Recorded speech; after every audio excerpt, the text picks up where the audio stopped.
የመጀመሪያይቱ ክርስቲያን የመጀመሪያይቱ ደቀ መዝሙር ትኮናት የመጀመሪያይቱ ምእመን የመጀመሪያይቱ ሐዋርያዊት እመቤታችን ናት። ይህንን ያውቃሉ? የእመቤታችን የቅድስት ድንግል ማርያም ክብረ በዓል ታኅሳስ 3 ስለምን እንደሚከበር? ኢያቄምና ሐና በልዩ ስለት ያገኟትን ልጃቸውን 3 ዓመት በቤታቸው ካሳደጓት በኋላ በስለታቸው መሰረት ወደ ቤተ መቅደስ ወሰዷት። ሰው ሊውጣው የማይችለውን ከባድ ነገር ከሰው አስቀድማ መጀመሪያ ያመነችው እመቤታችን ጉራ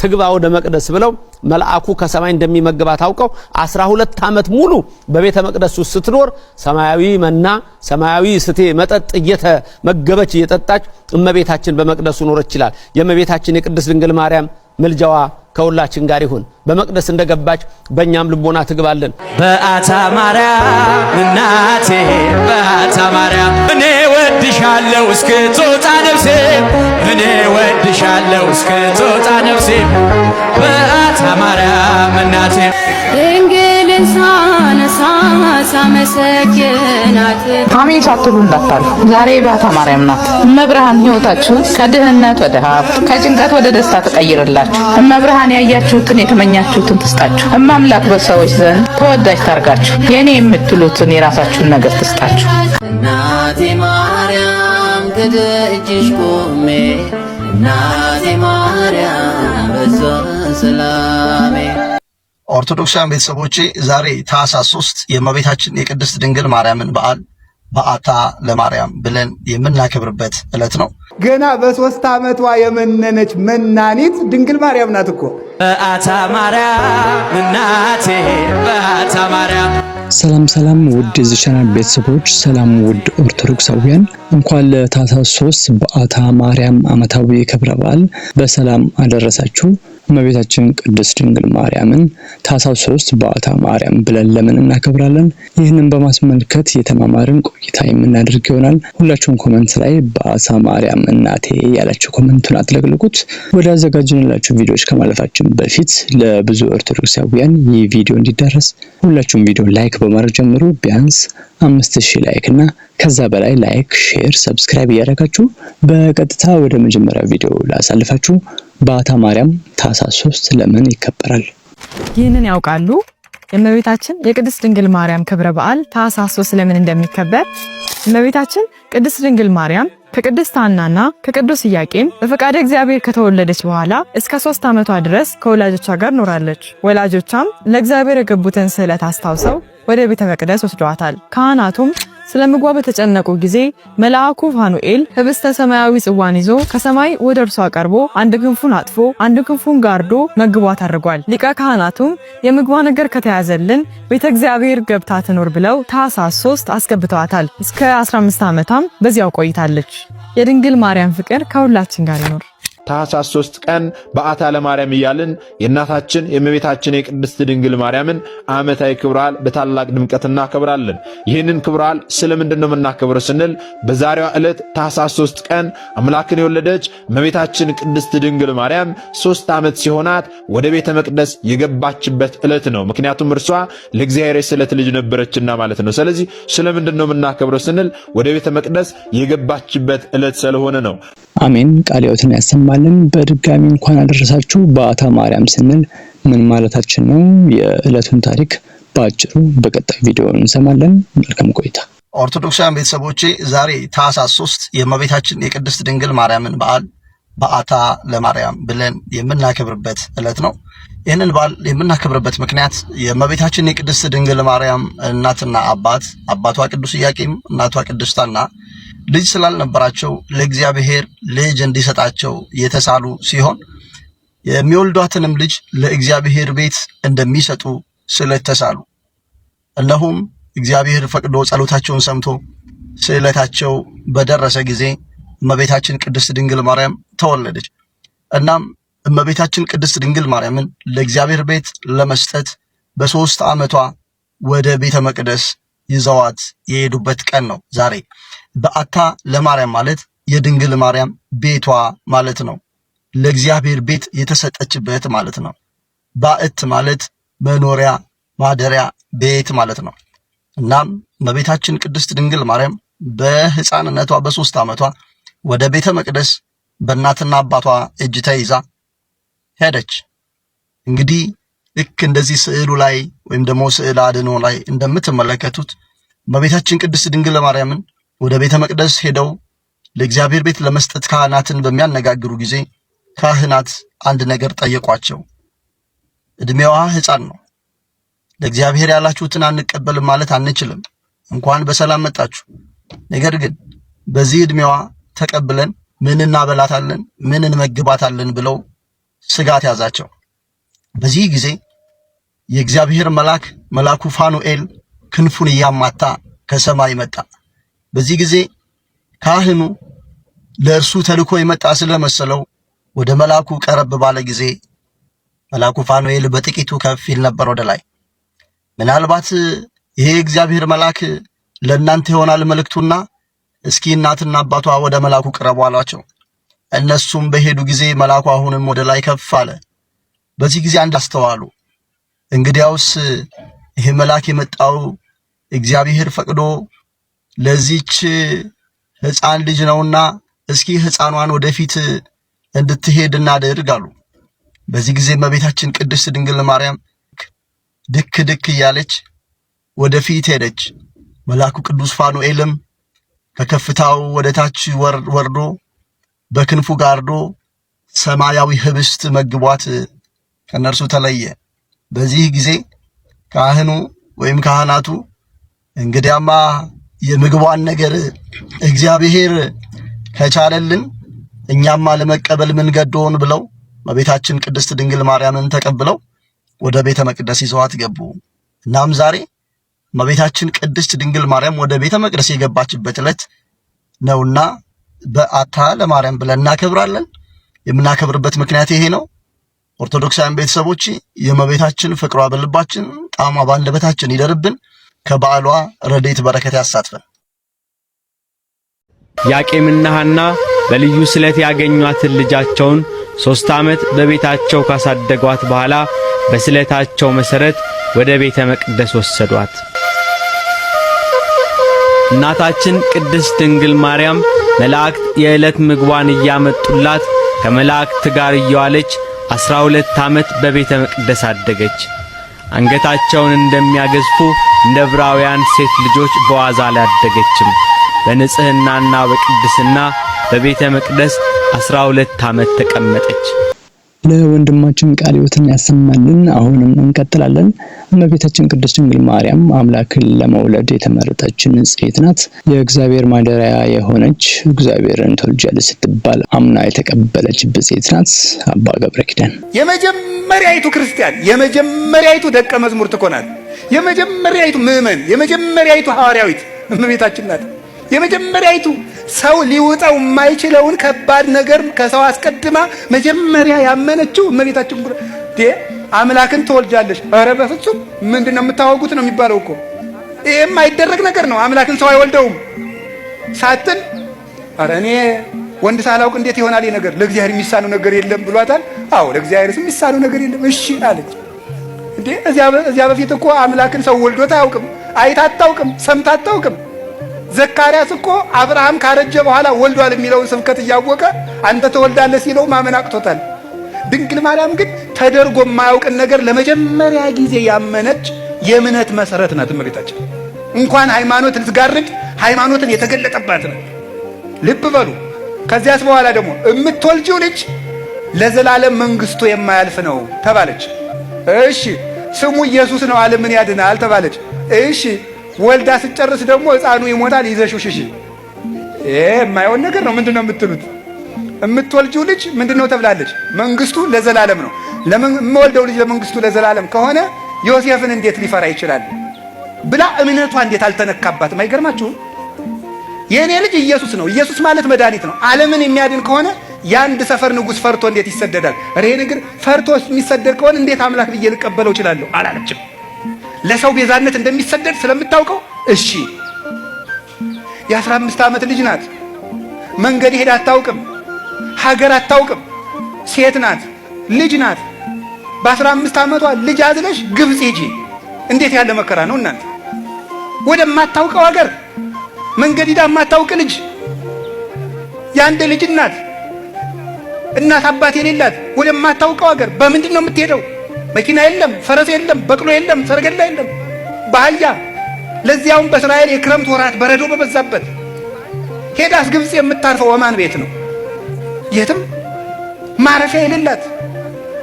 ለዚህ እኮ ነው ሊቁ ይጽበበኒ እግዝእትየ ከመ ጸበበኪ ዓለም በምልኡ ያለ። እናቴ አንቺን ግብጽ ስትሄጂ ዓለም እንደጠበበሽ ሁሉ የኔ እናት እኔን ይጥበበኝ አላት ሊቁ። እኔን ዓለም ይጥበበኝ አንቺን እንደጠበበሽ ብሎ ያለቀሰላት ለዚህ ነበር።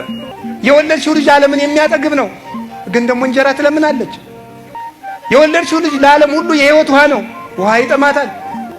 በእግሯ ትሄዳለች፣ አውሬ ያስደነግጣታል።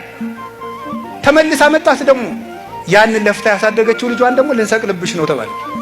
አዝላ ግብጽ ድረስ የተንከረተተችለትን ልጇን ፊት ለፊት አይኗ እያየ ክንድ ሙሉ ችንካር ገብቶበት ተመለከተች። በጦር ተወግቶ አየችው፣ ደምቶ አየችው። ይህንን ሁሉ ስቃይ አይኗ እያየ የተቀበለች ናት። ግን ደግሞ በዚያው አይኗ ደግሞ ተነስቶ አየችው፣ አርጎ አየችው። ታዲያ የሰማዕታት እናት የተባለች ለዚህ እኮ ነው። በዕለተ ዓርብ ከመስቀሉ ስር ቆማ እነሱም ከመስቀሉ ስር በእውነት አደባባይ እንዲቆሙ ምስክር የሆነቻቸው እመቤታችን ቅድስት ድንግል ማርያም ስለሆነች የሰማዕታት እናት በሉ እንጂ። መከራውን ጀምራ ሰጣቸው፣ በመከራው ፍጻሜ ደግሞ ደስታይታ እነሱም ከክርስቶስ ጋር ቢሰቃዩ መልሰው ደግሞ በተሰቃዩበት ስቃይ ተስፋ እንደሚያገኙ ምስክር ሆና የቆመችላቸው ድንግል ማርያም ስለሆነች የሰማዕታት እናት ትባላለች። አሜን። ለአባታችን ቃለ ሕይወትን ያሰማልን። የእመቤታችን ጣዕሟና ፍቅሯ ረድኤቷና በረከቷ በሁላችን ላይ ይደር። እመናዋና ምልጃዋ አይለየን። ቀሲስ ዶክተር ዘበነ ለማ በዓሉን በማስመልከት ስለ በዓታ ማርያም ስለ እመቤታችን ያስተምሩናል። ወደ ቪዲዮ። እንግዲህ እመቤታችን 3 ዓመት ሲሞላት ወደ መቅደስ ይዘዋት መጡ። ወደ መቅደስ ይዘዋት በሚመጡ ሰዓት አሁንም ሰይጣን ልክ ልትወለድ ስትል ፈተና እንዳመጣ ወደ መቅደስ ይዘዋት ሲመጡ ደግሞ ስለት ስለሆነች የብጽዓት ልጅ ስለሆነች በመቅደስ እንድትኖር ስለሆነ የእግዚአብሔር ዓላማ ደግሞ ቀድሞ ስላለ መቅደሲቱ ወደ መቅደስ ስለምትገባ አማናዊቱ መቅደስ በምድራዊው መቅደስ ውስጥ እንደምትገባ መቅደሱ የእግዚአብሔር ማደሪያ ተብሎ እንደተሰየመ በዘጸአት 25:8 ላይ በሰማይ እንዳለው ማደሪያ አድርገ ስራ ብሎ መቅደሱን ለሙሴ እንደነገረው እነሆ የእግዚአብሔርን ክብር መገለጫ መጋረጃዎቹ ሁሉ እንዴት እንደሰራ ስናይ ያ ነገር ሁሉ በእመቤታችን ማህፀን ተፈጽሟል። ስለዚህ እመቤታችን ቅድስተ ቅዱሳን ብለን መቅደስ ብለን እመቤታችን ማደሪያው ብለን ወላዲተ አምላክ ብለን እንጠራታለን፣ በምልጇም እንታመናለን። ታዲያ እመቤታችን ቅድስት ድንግል ማርያም ወደ መቅደስ በምትገባበት ጊዜ በዛ ሰዓት ሰይጣን አንድ ነገር አስቧል። ለምን እመቤታችንን ማከላከል ወደ መቅደሱ እንዳትገባ። ስለዚህ በሰዎቹ አደረና የሰዎቹን ሐሳብ ቀስቅሶ ደችን ሴት ሕፃን ልጅ ተቀብለንኛ ምን ልናደርጋት ነው? አንዲት ሕፃን ምናበላትም የለንም፣ ይሄን ልናደርግ አንችልም ይላሉ። ኢያቄምና ሐና ግን ዳዊት ቀድሞ ትንቢት ተናግሮላቸዋል። በመዝሙር 65 ላይ ቁጥር 13 እና ቁጥር 14 ላይ ልበ አምላክ ዳዊት በረከቱ በሁላችን ይደር ምን ብሎ የተናገረው ትንቢት አለ? ቅዱስ ዳዊት እበው ቤተከ ምስለ መባእየ ወደ መቅደስ እገባለሁ መባይን ይዤ። ኢያቄምና ሐና መባቸውን ይዘው በብሉይ ዘመን ጊደሩን እያያዙ ወይፈኑን እያያዙ ዘውገማ አይነቅ እያያዙ ርግብ እያያዙ ወደ መቅደሱ መባቸውን ይዘው ይመጡ ነበር። ዳዊት ግን ስለ ኢያቄምና ስለ ሐና ሲናገር እመቤታችን ሕፃኒቱን ልጃቸውን ይዘው ወደ መቅደሱ እንገባለን እበው ቤተከ ምስለ መባእየ ወእሁብ ብጽዓትየ ዘነበብኩ በአፉየ ወእሁብ ብጽዓትየ ዘነበብኩ በአፉየ በአፌ የተናገርኩትን እፈጽማለሁ። ኢያቄምና ሐና እችን ሕፃን ልጅ ላንተ ነው ምን ሰጠው ብለናልና ቀድመ ስትሰጠን በመቅደሱ ውስጥ ሆና ሐርና ወርቁን እያስማማች እየፈተለች እንድትኖር ላንተ እንሰጣለን ብለናል እያሉ ወእሁብ ብጽዓትየ እንግዲህ ብጽዓቴን አመጣለሁ ዘእቤ በከናፍሬ አመምንዳቤ በመከራዬ ሳለሁ በጭንቀቴ ሳለሁ የተናገርኩትን ሁሉ እፈጽማለሁ እያለ ዳዊት እንደተናገረ ኢያቄምና ሐና ሕፃኒቱን ይዘው ወደ እግዚአብሔር መቅደስ እበው ቤተከ እያሉ ወደ መቅደሱ ገቡ።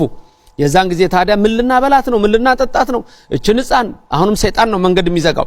ሰይጣን ነው የእግዚአብሔር ሥራ እንዳይሰራ ሊያደርግ የሚሞክረው። ምክንያቱም ከሷ ተወልዶ እንደሚቀጠቅጠው ሰይጣን ቀድሞ ስለሚያቅ ነው። ለምን? ይሄ ደግሞ ተጽፏልም በእኛም ተገልጧል። በዘርህና በዘሯ መካከል ጠላትነትን አደርጋለሁ። ኋላ ላይ ይህን እየተጨቃጨቁ እንዳሉ የእግዚአብሔር መልአክ ፋኑኤል ይባላል። ጥበቃው ከሁላችን ጋር ይሁን። በክንፉ ስር መሰብ ወርቅ ይዞ ሰማያዊ የሆነ ምግብ ይዞ ሰማያዊ የሆነ መጠጥ ይዞ ከሰማይ ክንፉን እያማታ ወረደ። ሊቀ ካህናቱ ሳይቀር ይሄ ነገር ለኔ ነው ብሎ እጁን ቢዘረጋ መልአኩ ከፍ አለ ይላል ወደ ላይ። እንደገና ሌሎችም ምክትሉም ሊቀ ካህናት ይሄ ነገር ለኔ ነው ብሎ ቢዘረጋ መልአኩ ከፍ አለ ይላል። በኋላ ምን አሉ? የእችን ሕፃን ልጅ የምግቧን ነገር እየተነጋገርን ስለሆነ ማን ያውቃል ለዚች ሆነ የተላከው እስቲ ለብቻ እናድርጋት አሉ። ኢያቄምና ሐናም እግዚአብሔር የሚሰራውን ስለሚያውቁ ደስ እያላቸው ያያሉ። ካህኑም ዘካርያስ በዛለ ሁሉን ነገር ያውቃል ቀድሞ። ከዛ በኋላ ምን ሆነ? ሕፃኒቱን ማርያም ለብቻ ሲያረጓት ደንኮል ብላ ወደዛ ሄድ ስትል መልአኩ ፋኑኤል መጣና በክንፉ ጋረዳት ይላል። ክብርና ምስጋና ለእግዚአብሔር ይድረሰው። በክንፉ ጋረዳትና ያንን ሰማያዊ መና ያንን ሰማያዊ ስቴ ሰማያዊ መጠጥ ለእመቤታችን ለቅድስት ድንግል ማርያም መገባት። የምግቧ ነገርማ ከተያዘ እንግዲህ በቃ አለቀ። ትግባ ወደ መቅደስ ብለው መልአኩ ከሰማይ እንደሚመግባት አውቀው 12 ዓመት ሙሉ በቤተ መቅደስ ውስጥ ስትኖር ሰማያዊ መና ሰማያዊ ስቴ መጠጥ እየተመገበች እየጠጣች እመቤታችን በመቅደሱ ኖረች ይላል። የእመቤታችን የቅድስት ድንግል ማርያም ምልጃዋ ከሁላችን ጋር ይሁን። በመቅደስ እንደገባች በእኛም ልቦና ትግባልን። አሜን ይሁንልን፣ ይደረግልን። ለመምህራችን ቃለ ሕይወትን ያሰማልን። ውድ የናታን ሚዲያ ቤተሰቦች እስካሁን ትምህርቱን እየተከታተላችሁ የምትገኙ ኮሜንት መስጫው ላይ 3 ቁጥርን ጻፉልን። እጅግ እናመሰግናችኋለን። አስተማሪና መንፈሳዊ ቪዲዮዎችን በእርጋታ በጥሞና ስለምትከታተሉ ዓለማዊ ጉዳዮችን ትታችሁ ነፍሳችሁ የምታርፍበትን ትምህርት ስለምታዩ ስለምትከታተሉ ቪዲዮ ላይክ ያላረጋችሁ ላይክ ማድረግ አትርሱ። በቀጣይ እመቤታችን ያደረገችውን ተአምር የምንሰማ ይሆናል። ይህ ወንድማችን አትሌት ነኝ። ለ8 ዓመት ሙሉ ጠዋትና ማታ እለፋለሁ። ውድድር ተመርጬ ውጭ ሀገር ልወጣ ሳምንት ሲቀረኝ እጄም እግሬም ይተሳሰራል፣ መንቀሳቀስ አልችልም። ስውሯ ማርያም መጥቼ ተማጸንኳትኝ። እንደዚህ አልኳት፣ አንቺ አበርትተሽኝ ለውድድር በውጭ ሀገር ካቆምሽኝ ስለ አድኖሽን ከፍ አድርጌ በዓለም አሳያለሁ አልኳትኝ። መጥቼ እንደተማጸንኳት በሳምንቱ ወደ ውጭ ወጣው። አውስትራሊያ ለሀገር አንደኛ ወጥቼ ስለ አድኗን ከፍ አድርጋለሁ ብሎ አመስግኑልኝ። ስለቴን ሰምታለች ብሏል። አመስግኑለት። አሜን። ለወንድማችን የተለመነችን አምላክ ወላዲተ አምላክ ለኛም ትድረስልን። እኛም በደጇ ቆመን ለመመስከር ያብቀን። ቀጣይ ዓመት እንዲሁ በጤና ጠብቆ ያቆየን። ያመሰው ይበለን። ወደ የኔታ ቆሞስ አባ ገብረ ኪዳን አጭር ቪዲዮ ላሳልፋችሁ። የድንግል ትሕትና በዓለም ተደነቀ። የድንግል ትሕትና በዓለም ተደነቀ፣ በዓለም ተደነቀ። እውነተኛ መጠጥ ከሆዷ ፈለቀ፣ ከሆዷ ፈለቀ። ጨምሩበት። የድንግል ትሕትና በዓለም ተደነቀ፣ በዓለም ተደነቀ። እውነተኛ መጠጥ ከሆዷ ፈለቀ፣ ከሆዷ ፈለቀ። ሰው የሚድንበት ሮማንና ገውዝ፣ ሮማንና ገውዝ ከሆዷ ፈለቀ። እንደ ምንጭ እንደ ወንዝ፣ እንደ ምንጭ እንደ ወንዝ። ድገሙት። የድንግል ትሕትና በዓለም ተደነቀ፣ በዓለም ተደነቀ። እውነተኛ መጠጥ ከሆዷ ፈለቀ፣ ከሆዷ ፈለቀ። ሰው የሚድንበት እውነትና ገውዝ፣ ሮማንና ገውዝ ከሆዷ ፈለቀ።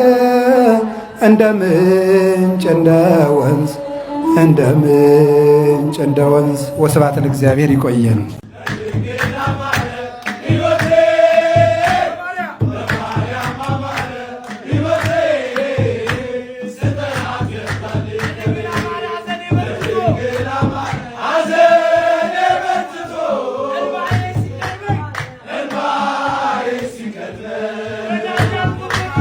ወዳጅ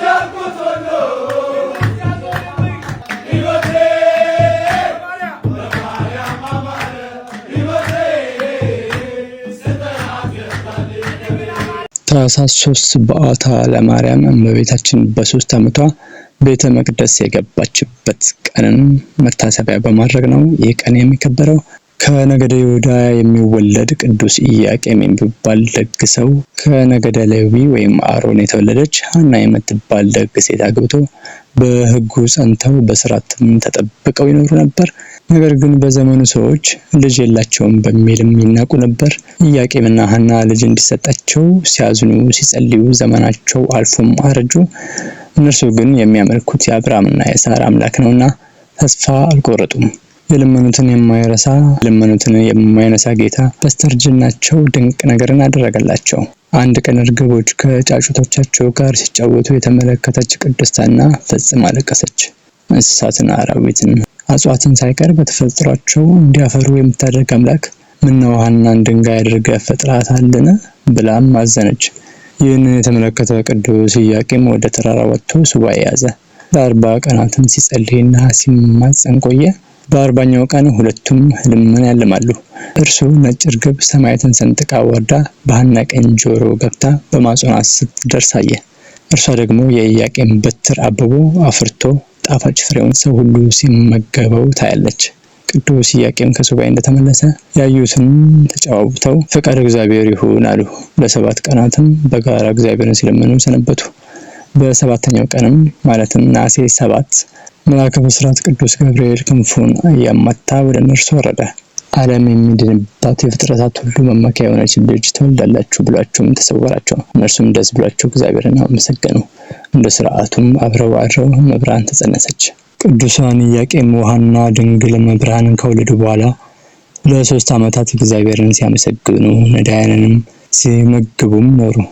በእነዚህ ዓመታት ቅድስት ሐና ድንግል ማርያምን ከቅፏ አውርዳትም አታውቅም። ቅዱሳን መላእክትም ዘወትር እየመጡ ያጫውቷትም ይንከባከቧትም ነበር። 3 ዓመት በሞላ ጊዜ በቅድስት ሐና አሳሳቢነት ስዕለታቸውን የፈጽሙ ዘንድ ተዘጋጁ። እንደ ሥርዓቱ የሚዘጋጀውን መባውን ይዘው ወደ ቤተ መቅደስ ሲደርሱ አበው ካህናትና የመቅደሱ አገልጋዮች ሁሉ ሊቀበሏቸው ወጡ። ሕዝቡ ሊቃነ ካህናትና ቅዱሳን ዘካርያስና ስምዖን ኢያቄም ወሐና ከድንግል ማርያም ጋር ቆመው ሳሉም ሊቀ መላእክት ፋኑኤል ከሰማይ ወርዶ ረቦ ታየ።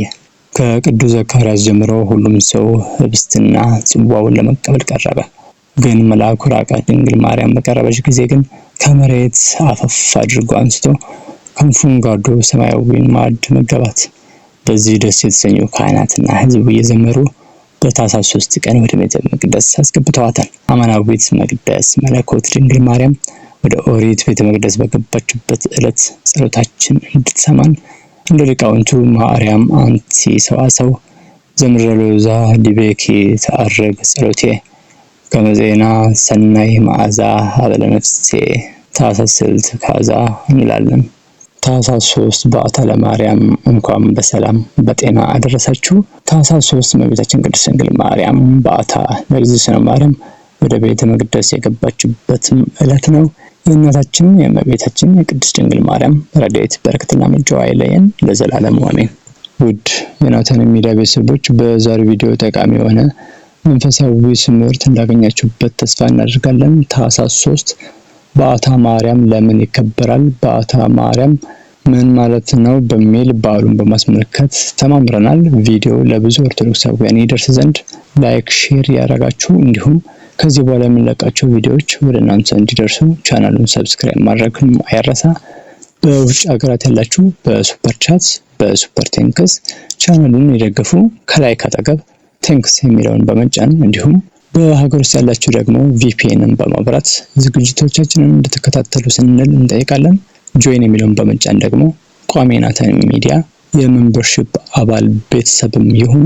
በዚህ ቻናል ምርትና አገልግሎቱን ለማስተዋወቅ እንዲሁም ለማንኛውም ሐሳብ አስተያየት በቴሌግራም @ሄኖክ 6679 ጻፉልን ወይም በስልክ ቁጥር 0912 73 5701 የሚደውሉ።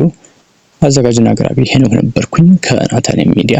በቀጣይ በሌላ አስተማሪ ቪዲዮ እስክንገናኝ እስከዛው ሰላም።